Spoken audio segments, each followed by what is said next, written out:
Hi, everybody, and welcome to Beyond Food Market Podcast, episode number 3.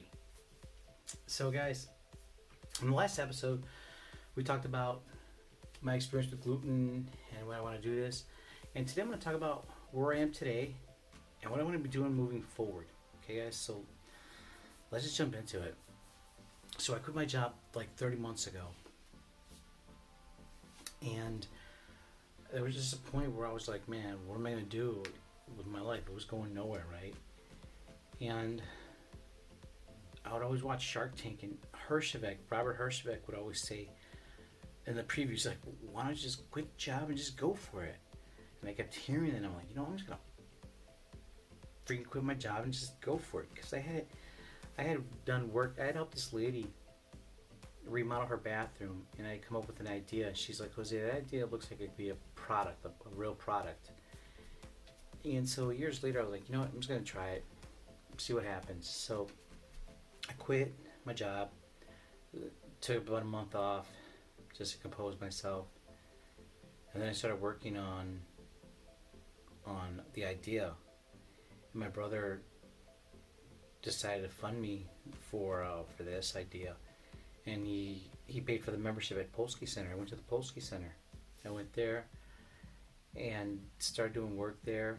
And while I was at the Polsky Center, there was an organization called the Rostandi for social enterprise or something like that. Rostandi Center for Social Justice. And it was the Rostandi Center, and they had mentors there, and I had another idea, which I thought I wanted to make a nonprofit. And that's what Beyond Food Market is now. But at that time, I was like, maybe I can do a nonprofit and get some money to help me fund or kind of offset some of the costs, because I wanted to open up I wanted to bring plant-based foods into these areas like Inglewood. Okay, guys, so I'm at the Rostani Center, and I started talking to mentors. And the first mentor, he was like, yeah, it's decent. And then I got positive feedback, and then I met the second mentor at Rostani as well, and I got more positive feedback. And then I met another mentor and spoke about that idea, and then another mentor, I think I might have spent like 4 or 5 mentors. I just talked about this idea because I had to first talk the idea, and then some mentors were like, why don't you create like something like some PDFs, some kind of things you can show people. And I was like, awesome, cool. So then I started doing that, and then that's what I started showing people, and they're like, okay. It started getting some legs, and it still wasn't up to where I was at, where I am today, but that's where it started. And I spent basically almost a year, 9 months at Polsky Center, and then because I had in my head, I had envisioned me quitting the job, making this product, developing it within 3 months, getting some packaging, and getting it in stores or whatever. That didn't happen. So I was like, what am I going to do now? And I was like, you know what? I kind of just put that on the back burner, the original project. And I'm like, okay, let's just focus on this new thing, Beyond Food Market. Because I felt like there's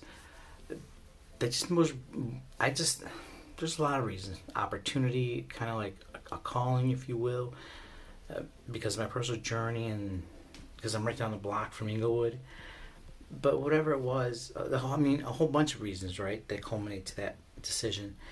And that's what I decided to do, is just move forward Beyond Food Market. And because we want to get plant-based foods into underserved communities, right? And so, I have the prototype, but you guys can't see it in on the podcast. But I'll show it to you guys in the next video, on another video. So I'll fast forward to where I am. So once I left Rostandi, then I just started working on this, right? And then I kept listening to mentors. And one of the mentors was like, who's in your network? And I reached out to DePaul, right? I reached out to Paul. I said, hey, I've got an idea, and I kind of threw them the proposal that I made from Polsky Center. And they're like, oh yeah. And then I kind of met some people, and then I got into Coleman Center, and in the Coleman Center, I got a lot of positive feedback. That was first time I got to pitch was at the Coleman Center for the Purpose Pitch competition last year, and it was for alumni as well. So that was awesome. And pitched that, and I got a lot of great feedback. And then from the feedback, I was kind of able to like really, because I don't think I presented it well, and from that feedback I was able to do the box, right? And then I did move forward with that. And then after that, they got feedback there. They're like, oh, did you do this at the DePaul IRL? And I was like, no, I didn't. And then I found out about the RL, and I was like, awesome. So I went in there, and I just started tinkering around, started kind of like playing with things, and I got all the certifications for all the products, all the equipment to use. And I was like, let's go. And I started designing the box. That's where I started designing the box.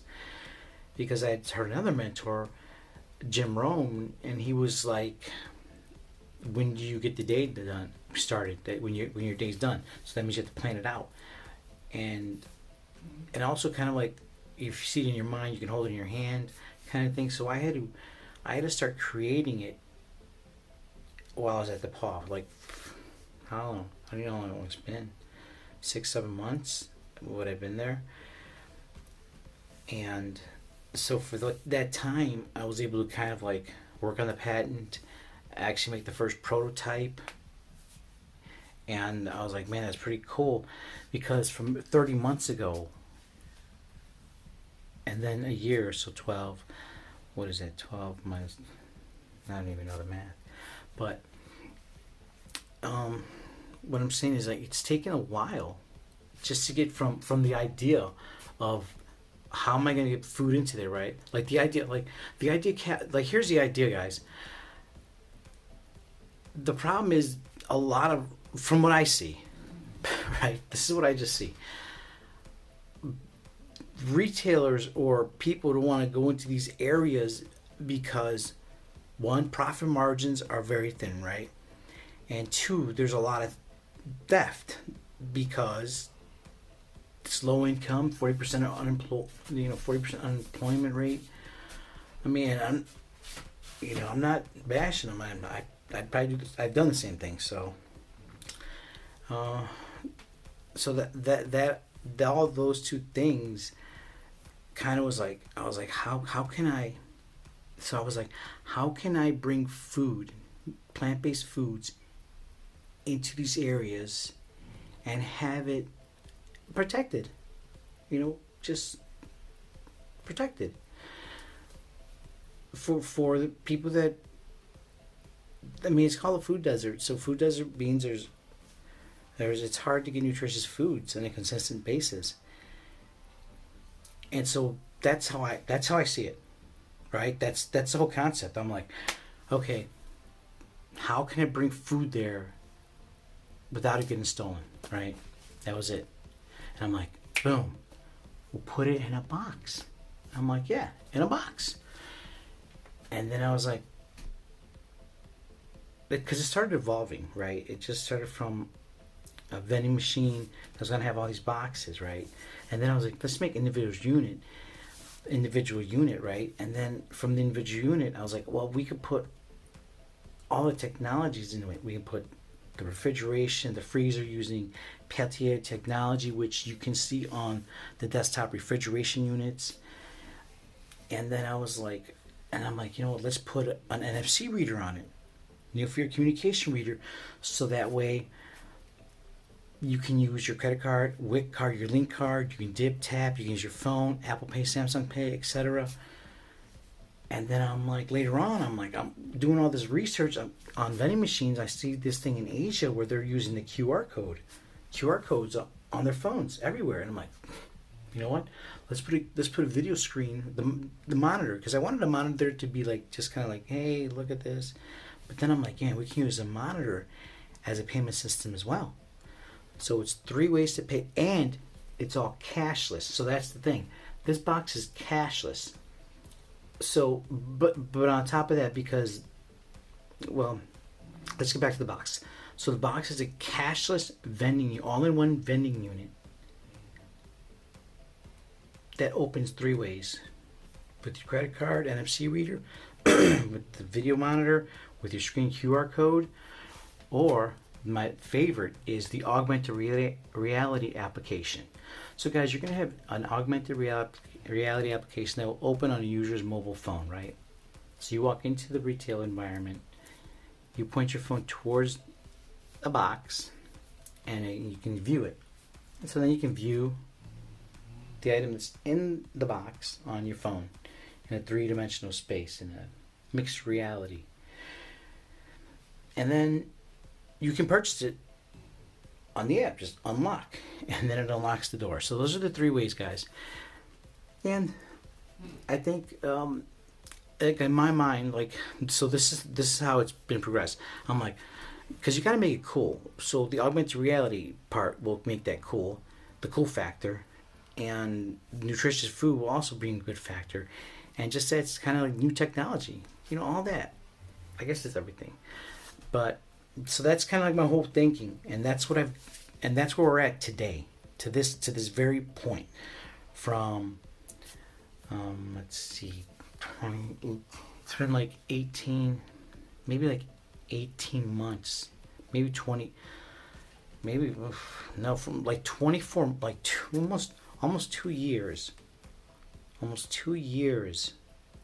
24 months from the time that I told somebody this idea. 24 months. Yeah, at least. Because I remember it was kind of still summer, maybe September. Man, longer? 24 months at least from the idea of how can I bring plant-based foods into this community. Because it really, this little box started from, I don't know if I said this in the other video, but I'm going to recap it really quick. It started when I saw a 60-minute episode. And on 60 Minutes, they had talked about food deserts. And I'm like, man, that's messed up. And it was always in the back of my mind, like, how can I bring food in there? And I it's always there. And I was like, well, what if we just put a little, like a red box, like little red box, little DVD, you rent them. I'm like, let's put some fruit there. And I was like, we'll put them by the empty lots, because there's lots of empty lots. Just put them on the corner, right? And I'm like, wow, what if it gets, and then I was like, what if it gets all vandalized, right? What if it gets, or what if it's not enough? It's going to be a little box. What if that's not enough? Vandalized, it's going to be outside. And I was like, what they can do outside, but what, a whole lot of stuff was passing in my mind. And then from there, I was like, how about if we enclose them? And I'm like, what if we use shipping containers, right? Because they're all over in Chicago, where Chicago Long, where I'm at, they're everywhere. And I'm like, would you recycle them? It'll look cool, make them look cool, like a cool shipping container, which I have. I'm going to show you guys that on another video. It's inspired by the Bauhaus movement, Mies van der Rohe more specifically. And I'm like, yeah, what if we put them in there? And then I was like, it'll be a big vending machine. And then from the big vending machine, it started breaking down to smaller to an all-inclusive one. And then the payment systems all evolved. And then I was like, you know what? We could put everything in it, because what I had started to realize was I feel like everything's becoming miniaturized, small, very cheap, inexpensive, almost commoditized. And I'm like, I think I can put it all in one box, right? Because on top of that, if something fails on the box, let's say, I just pull that box out and I only lose one item per day, because this little box can also be networked and stacked. So you stack them up, you can have like 20 of them. They can be like 12 by 12, like a little piece of tile, right? And then next to it, the NFC reader and the monitor. So imagine it like maybe a 6x6 wall, just like aisles. Like if you walk into a store and you see all the little bottles of water, imagine each of those bottles, individual bottle, in one box. That's how it's going to be. So you go up to the box, pay for it, open it up, and walk out the door. And that's where we're at today. To this day. 2 years. Took me 2 years to get here. And I applied for a patent based on the last year when I did the purpose pitch, because I was just like, let me just have a little bit of IP, let it be our differentiator. I was like, why not? It's $70 for 1 year of protection to see if this can actually go into fruition.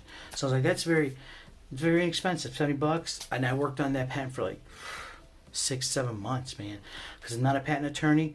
I don't really know what I was doing. I mean, I filed a couple patents before. The first one, provisional patent for my first project, and then I have a design patent from something years ago, which I never did anything with because I'm a dork. So that's where I am today, guys. 24 months from idea to getting a patent last week. Now I'm working on the website, started working on the website, and I need to finish that. And we're going to move forward with that. And that's where we're at, guys. Comment below if you want to know anything. Really quick too, while I'm at it, let me tell you. I'm about $75,000 in debt. Most of it's student loans. Owe the city. Owe utilities. Owe attorney fees. Guys, so my life been pretty crazy. Like let's just say, like I've come to a transition in my life. Like I'm 48 years old now, and I feel like at some points in my life I was like a piece of shit kind of dude sometimes, did some fucked up shit like that. And I just don't want that anymore. My life has gone nowhere. On top of that, the gluten intolerance, that changed my life. So that's what I'm all here for, dude. I'm just here to be a good person, love some people, help some people, feed some people. And that's what I want Beyond Food Market to be. I want to start this company based on kindness.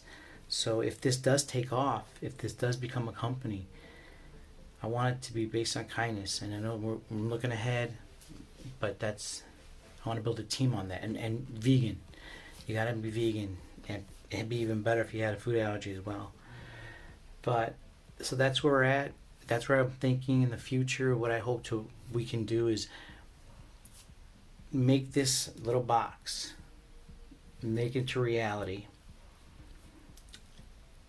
That's going to allow us to bring plant-based items in here.